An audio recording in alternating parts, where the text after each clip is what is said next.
While in Salt Lake City, we visited the site of historic Fort Douglas to learn about the federal government's military observations on Utah's Mormon population during the Civil War and the years following the end of the war. Camp Douglas was established in October of 1862, and the purpose was to ensure that there was a federal presence reestablished during the Civil War. The U.S. Army troops had left in 1860. Prior to that, and during that time then, with the absence of federal soldiers here, there was an increase in Indian attacks, and also there was a concern as to what was Utah going to do in the Civil War. There was some question on Brigham Young's loyalty, and so it was determined that they needed to restation soldiers here in Utah. A little background on why there was a concern for that is that the Mormons had established themselves here in what was then Mexican territory in about 1847 when they first came in, trying to get away from the United States.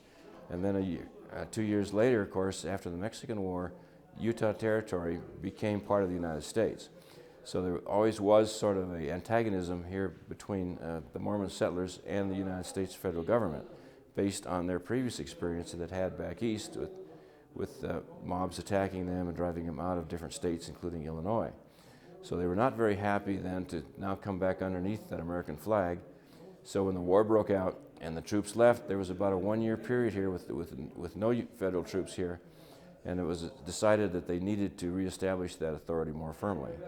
So that's when Connor and his California volunteers then were ordered into Utah to establish a camp.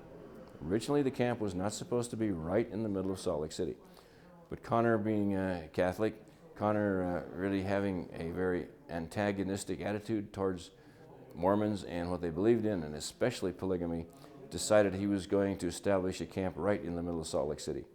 So he did find an area on the East Bench that had not been occupied by settlers, and basically he got his army up there and sort of squatted there and established the fort.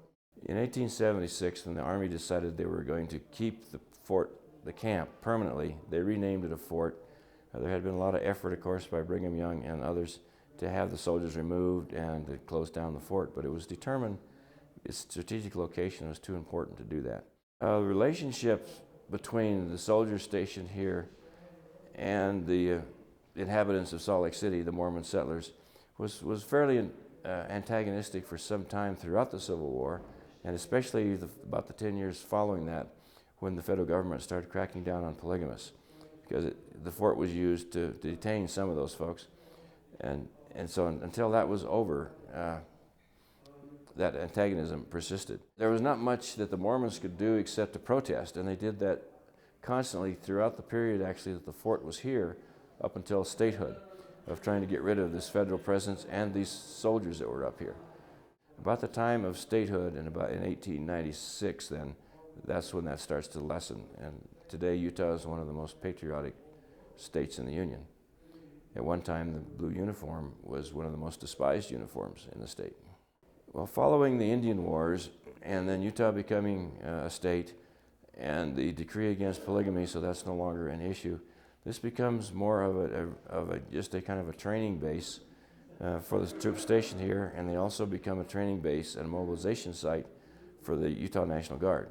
And so during the Spanish-American War, the Utah National Guard were mobilized from here, along with the 24th Infantry, which was one of the original black regiments, and it's been that ever since. Today, we keep re-emerging with states' rights issues versus other issues, and really the history of Fort Douglas is part of that whole basic issue of states' rights versus federal authority and federal rights, and where's that boundary and where should it be? We can look at the history of the fort and we can see those same things happening again and again.